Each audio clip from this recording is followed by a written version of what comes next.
Hello, Sanbonani Dumelang Molweni. Welcome to hashtag Asati Reviews. It has indeed been a while. My name is Asati Nzelu, as you would know, and in this video I'll be doing a film review of the movie The Hating Game. The executive producers are Lucy Hale, Austin Stowell, David Garrett, David Meffam, and Grant Thompson. The director is Peter Hutchings. The writer is Christina Menget. And the main characters are Lucy Hale as Lucy Hutton, Austin Stowell as Joshua Templeton, Sakina Jeffrey as Helen, and Corbin Benson as Bexley. And I have decided to title this movie Love and War. This movie is a hilarious enemies to lovers trope. It tells the story of two publishing companies, Gamin and Bexley, that had to merge due to financial difficulties.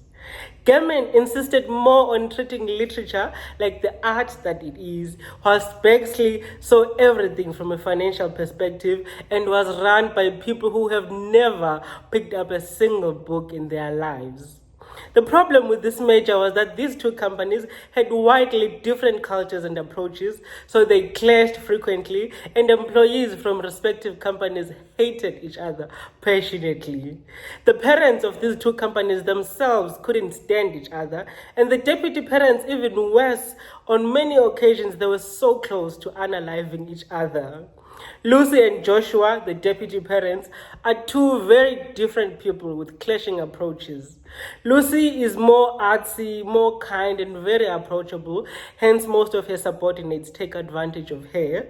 Joshua, on the other hand, is more authoritative, well put together, very shrewd, and a sharpshooter, hence he has people wetting themselves whenever they are in his presence. Their beef really starts when Joshua rejects Lucy's kind, welcoming gesture. Then from then on, they do all sorts of childish, embarrassing antics in the hope of getting on each other's nerves. They imitate each other and antagonize each other in front of their colleagues to the extent that HR complaints are all about them and HR is fed up. When the parents of the companies open up a managing director position where the two of them are the only viable candidates, they promise each other that when one gets the job, the other will have to resign for obvious reasons. Their nemesis arc is compromised when Lucy starts having sexual dreams about Joshua and embarrasses herself trying to make Joshua jealous. Their kiss in the elevator turns their relationship into a love and war situationship, where they are at times arch enemies and at other times lovers. They get to know each other deeper when Joshua invites his brother, who is a doctor, to check up on Lucy after she fell sick during a team building exercise, which Joshua had hijacked, by the way. Lucy scores herself a wedding invitation from said brother, and during their on and off relationship, Joshua rejects Lucy's many sexual advances and tells her that she needs to be sure if she wants a relationship with him or not. As they prepare for the wedding, their accommodation only has one room available and they are forced to share, leading to the inevitable sharing of bodily fluids and fornication. Whilst in this haze of fornication, they confess to each other about all the times they have coveted each other at work.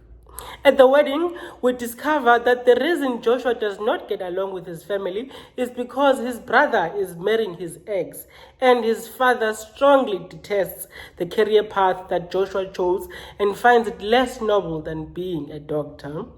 Lucy defends Joshua against his father's attack and they leave the wedding together.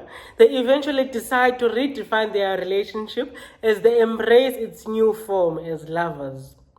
Lucy wins the job of being managing director, and as per their initial agreement, Joshua quits to go and work for the competition whilst their relationship continues striving and growing from strength to strength. The running theme in this movie was values. It portrayed the worst case scenario of a relationship that has been formed with no single shared value in its foundation.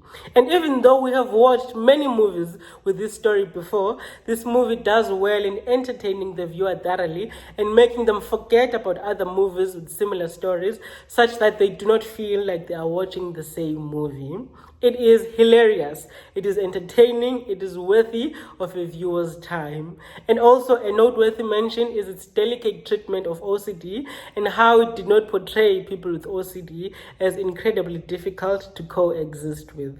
I hope you've enjoyed this video. Please do like, subscribe, and comment down below with the hashtag AsatiReviews.